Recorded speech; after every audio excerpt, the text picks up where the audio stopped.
this set of conversations on public relations, and today I have VIcki Robb of VIcki Robb Communications. She's an independent consultant who has a very interesting public relations background, and in fact, she's written a book. VIcki, welcome. Can you tell us about your book?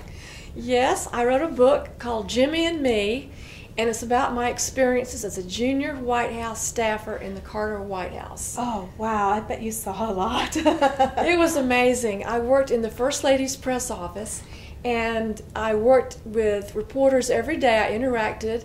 We also handled all the events at the White House. Oh, and my. In the book, I tell some funny stories, and I will tell one funny story. Okay. Which I think everybody that's in PR will relate to this. Okay, if you remember, there was a daughter, Amy. Oh yeah, Carter, Amy Carter, yeah. And she was there, and one Christmas she had a friend to come stay with her from Los Angeles. So then the friend was there, and then the friend left, and she was asked by reporters, well, what did Amy Carter say that she wanted for Christmas?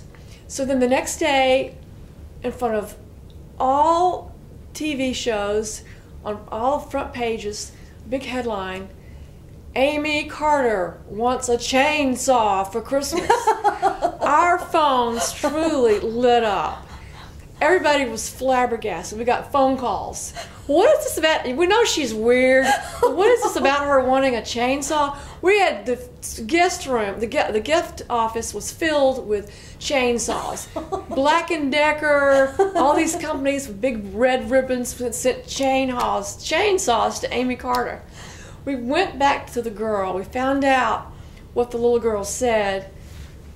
Amy really wanted a train set. But it came out chainsaw. So that's how things get mixed up in the press. That's how be careful what you say, because you never know how it's going to turn out. Oh, how did she feel? She was shocked. We all were shocked. Did she ever get her train set? I think she probably did. Yeah. So that's amazing. Just a little slip of the tongue. And was it your job to try and correct that, or did you just leave it? We did, but we really try to keep the first family out of the limelight. Sure. But we did really try to keep her out of the news. But we dealt with it. Who were some of the reporters that you worked with in those years? Well, I worked with Helen Thomas. And I remember when I first met her, I was so young. I was just, 23 years old. And she said one time, she said, you've got a nose for news, honey. She was very nice. And Sam Donaldson, in fact, Sam wrote a little foreword for my book, and he was very nice. And I worked with a lot of reporters that aren't there anymore, but those are some of the ones you might remember. Bob Pierpoint, some of the old-timers that are, again, no longer there. But those are two that come to mind. What was your biggest takeaway? Was this one of your first PR jobs? You were only 23. Yeah, well, several things. This one is, when you work at the White House, it's a different environment when you're making phone calls. You call, this is the White House calling. Oh, yes, I'll get that person right away. Now you get out of the White House, you call somebody, this is VIcki. Well, my name then was Lovett. This is VIcki Lovett calling. Who? So now, you're all of a sudden a nobody. When you were at the White House, you were somebody. And pitching was a little easier. Oh, yeah. Yeah. And what do you think was the most surprising thing that you learned in your time at the White House and working there? Well, I learned that people are people, and that's one thing.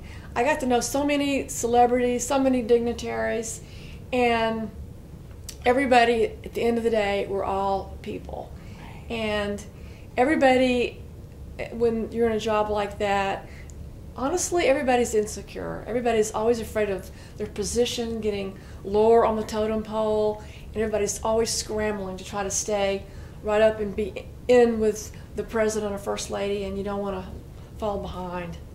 Kind of scary. Yeah. So the whole, even the famous worry about things like that. They do, believe me. That was something to learn at a young age, wasn't it? Yes, it was. And do you think that that was a great jumping off point for you in getting into your PR career? It was, because what it did for me, Mary, it helped open doors, because after I left the White House, I made all the contacts that I had gotten at the White House, and I would call them up and say, sort of in a networking way, you know, who can I contact? Who can you refer me to? And I got lots of business that way, just using my contacts. It was great. Now, how can we find your book if we want to read it? Well, the book is on Amazon.com, and it's called Jimmy and Me, and it's by, my name is on the book cover, it'll be VIcki Robb, and it's great. It has stories about my family coming to visit and what it's like to work in the press office, and so a true Washington insider story. It very much is, and it's also told from insider, from a junior staffer, someone who was pretty low on the totem pole, and someone who was pretty insecure and just always afraid of making mistakes. Sure. And haven't we all been there in our first jobs? Yes. Thank you so much for sharing that with us. I'm really looking forward to reading it. Thank you. Thank you.